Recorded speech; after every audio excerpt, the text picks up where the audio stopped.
Many John and Jane Does are without their true identity for decades, and their cases are only solved when forensic technologies such as genetic genealogy are implemented. But what happens when you have a living John or Jane Doe who doesn't know who they are? Having someone who's alive and unsure of their identity adds a whole new layer of complexity to the case.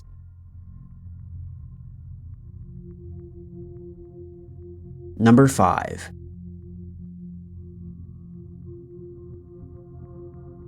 In 2006, a man walked into the Northwestern Memorial Hospital in Chicago, Illinois. The man complained of chest pains, and staff placed him into a bed and administered medical treatment.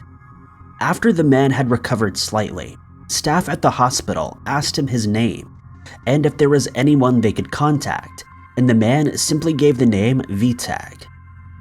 After searching through medical records, staff were unable to find anyone with that name. In the absence of his real identity, he was simply known as Vtek Doe. Staff at Northwestern Memorial Hospital also searched records in New York, as when he was admitted, he told them he was from New York City. However, this search turned up nothing and they were back to square one. They knew he wasn't homeless or transient, as he was clean, well-dressed, had new shoes, and recently had a haircut. It was immediately apparent to the medical staff that Vtek was developmentally disabled and required around-the-clock care. He was unable to provide any information about how he'd gotten to the hospital, leaving staff to theorize that his primary caretaker had left him there as they were no longer able to care for him. Without knowing his name or having any contact information, Vtek became a ward of the state due to his disabilities. Medical staff hoped that as the days passed, someone would come to collect him, or at least call to make sure he was okay, but they heard nothing. Vtek Doe is now a ward of the state and lives in the hospital and doesn't talk much to staff or other patients. All hospital staff know is that he is either Polish or Romanian, and he also told the staff that he lived in New York. He's described as a white male between the ages of 60 and 40, and has developmental disabilities. If you believe you have any information about him, you're asked to contact the Office of the State Guardian at 866-274-8025.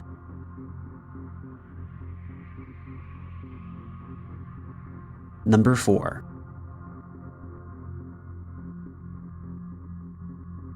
On July 21st, 2011, an elderly man was discovered lying on the curb of an exit ramp on Lakeshore Drive in Chicago, Illinois.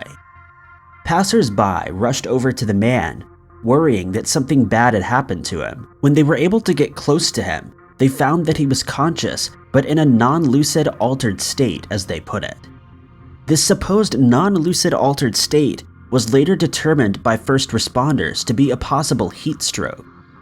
According to weather archives, the temperature that day was between 18 Celsius and 38 Celsius, and it's not known how long the man had been on the exit ramp. First responders also noted that beside the man was a shopping trolley filled with rotting food. The man transferred to the hospital and was given emergency treatment for his condition. When he came around, he told nurses that his name was Robert Rockefeller. He would later tell other members of the staff that his name was Michael Demuth. He also told staff that he had never been married and that he had no children, and all of his relatives, apart from his half-brother, are now deceased. According to the Chicago Tribune, Robert Rockefeller has an arrest record. However, during each arrest, he gave police fake names and aliases. Medical staff hoped that his arrest record would help them figure out his real name. However, after searching through medical records and other documents, they were unable to find any matches. The Chicago Tribune article also mentions that Robert is disoriented to person, time, and place. As a result of his heat stroke and non-lucid state, Robert has become a ward of the state and lives in the North Lake Nursing Home.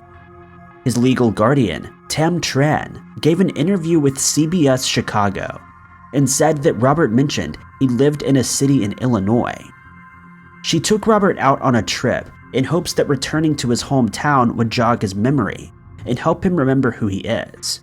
She said, quote, "Harlem and Cermak. He recognized the building. I've had cases in the past in hospitals where there were John Does for a couple weeks, then the truth eventually comes out. Print comes out and they're able to identify him. Family members come forward, but these cases, no one."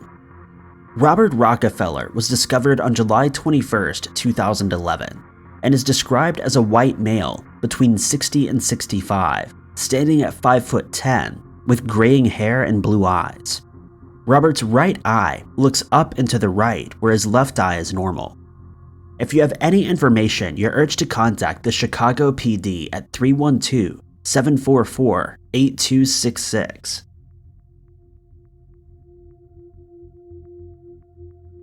Number 3.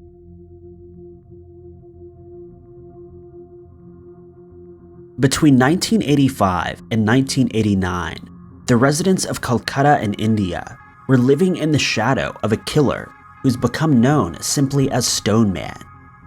It's been theorized by police that Stone Man was active in Bombay between 85 and 88, as similar crimes took place during that time, with the details matching up to the Calcutta Stone Man murders. The Stone Man was cutting and particular in choosing his victims. He targeted the homeless population of Bombay and Calcutta, knowing that they would not be reported missing as they were not in contact with their families. Under the cover of darkness, Stone Man would hang around in homeless camps, waiting to find a lone and vulnerable victim. Once the victim had gone to sleep, the Stone Man would strike, dropping 30-kilogram rocks onto the victims' heads. The Stone Man would quickly slip away, leaving his victims to be discovered in the morning. Police in Calcutta began building a profile of the Stone Man and summarized that he was likely a tall, well-built man since he could lift 30-kilogram stones. Despite a series of arrests and hundreds of hours following every lead, Calcutta police are still no closer to catching the Stone Man. After numerous people have been arrested and released, the murders mysteriously stopped, causing the public to believe that the Stone Man had moved to another city. According to the police in India, there are between 13 and 26 victims. If you have any information, you're asked to contact the relevant authorities. Number 2. In 2014, a woman calling herself China Black was admitted to the Beyond Boundaries adult foster care in Michigan. Before she was admitted, China was found on the streets of Detroit, and others were concerned for her well-being, as China is a double amputee and is wheelchair-bound. Social workers brought China into their care, and soon after, she was admitted into the adult foster care program.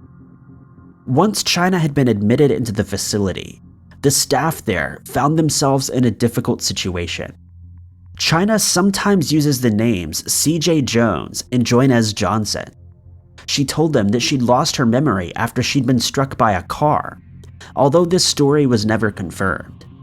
Sergeant Sarah Krebs of the Michigan State Police Missing Persons Unit told Fox 2, "I'm going to guess it's some kind of cognitive issue or some sort of brain injury that she's had, and she definitely seems to want to know who she is, but she just can't recall." China is now a ward of the state and is Michigan's first ever living Jane Doe. Michigan State Police are determined to find China's real identity and reunite her with her family. The police posted a picture of China to their social media accounts and via the news, hoping that someone would recognize her. In an interview with Fox 2, Sergeant Krebs also commented, quote, "We know at one point in her life she was probably homeless, and that led to her being a double amputee. It sounds like she may have lost her legs due to frostbite.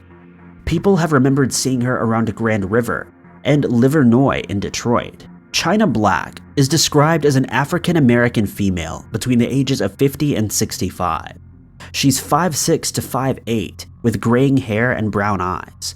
Both of her legs have been amputated above the knee, and she's missing her little finger on her left hand. China also told investigators that she thinks she's married to a man named Peter Smith, and that they have a son together named David. If you have any information, you're urged to contact the Michigan State Police at 517-242-5731. Number 1.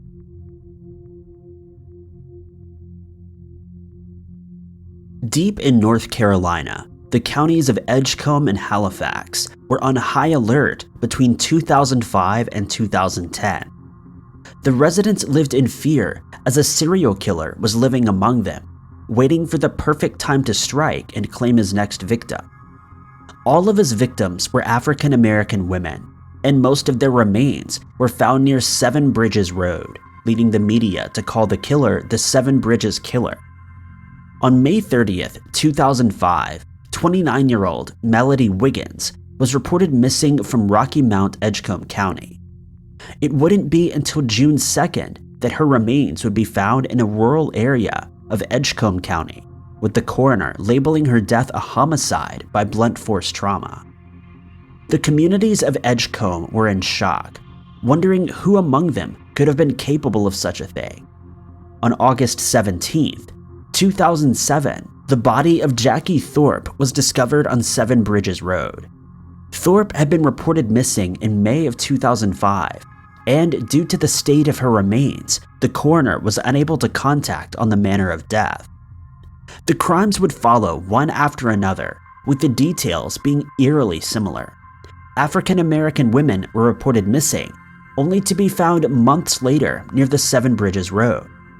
The last confirmed victim of the Seven Bridges killer was Roberta Williams, who was found on March 27, 2010. Earlier that month, the skeletal remains of Christine Mary Boone were found after she'd been reported missing in January of 2007. In March of 2009, Tara Nicholson was found near Seven Bridges Road. She'd been reported missing by her family in February of 2009, and the coroner determined that Nicholson had been the victim of a homicide, and they were able to recover the DNA of a man from her body. For the first time in the Seven Bridges case, investigators finally had a lead. The DNA belonged to Antoine Pittman, a 31-year-old from Rocky Mount, North Carolina. Police were able to catch Pittman so quickly as he was a known felon and his DNA was already in CODIS. Pittman was only charged and convicted for the murder of Nicholson, and not the other Seven Bridges cases. The media and general public pinned the other crimes on Pittman. However, Pittman has never been charged for any of them, and police are still investigating the cases. The local police are now left with the task of keeping the cases alive and open, in the hopes that the right people will come forward with the right information. If you have any information, you're asked to contact the Edgecombe County Sheriff's Office at 1-252-641-7911. Thank you guys so much for watching. If you liked this video, be sure to click that like button. Also, don't forget to subscribe and click that notification bell to keep up to date with all of our future uploads. But I've been Ty Knotts, and I'll catch you guys in the next video.